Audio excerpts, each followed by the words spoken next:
আমি আমার গুরুর বাসায় যেতেছি, পীরের বাসায়। আমি নানুর বাসায় যাই। ময়মনসিংহ দেশ। ঈদের পরের দিন কেন? সবাই তো ঈদের আগে দেশে চলে গেছে। ঈদের পরেই যাই, যে জাম হইব দেখে এই জামি। ময়মনসিংহ কোথায় যাচ্ছ? নানুর বাসায়। কয়দিন থাকবো ওখানে? 2 দিন। 2 দিন। ঈদের ছুটিতে যাচ্ছ? হ্যাঁ।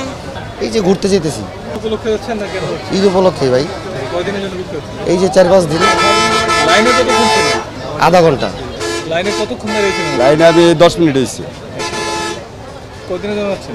আমি সোনারগাঁতে আসছি। কতদিনের জন্য যাচ্ছেন? আমি সোমবার দিন ফিরবো, 4 দিন। বেড়াতে আসছিলেন না কেন? না, আমি গ্রামের বাড়িতে যাচ্ছি। আচ্ছা, ঈদের পরের দিন কেন যাচ্ছেন? ঈদের পরের দিন আসছি যাতে ভিড়টা যাতে কম আমার করতে হয়।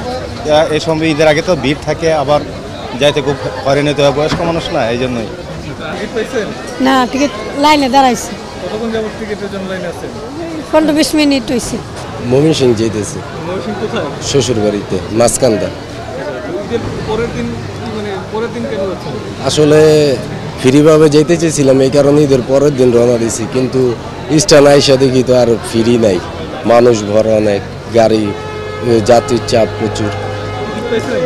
জি, টিকিট পেয়েছেন? টিকিট পাইছি। কতক্ষণ পরে টিকিট পেলেন? লাইনে দাঁড়াতে ছিলেন? টিকিট পাইছি প্রায় আধা ঘন্টা পরে। রাইসা। কোথায় যাচ্ছ? ময়মনসিংহ।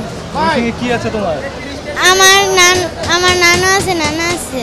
কেমন লাগতেছে যে নানু বাড়ি যাচ্ছ? অনেক ভালো। অনেক ভালো। কয়দিন থাকবে এখানে? 2 দিন। 1-2-3 ঢাকায় জমি জিতে নিন 100% ক্যাশব্যাক সহ 20 কোটি টাকার পুরস্কার।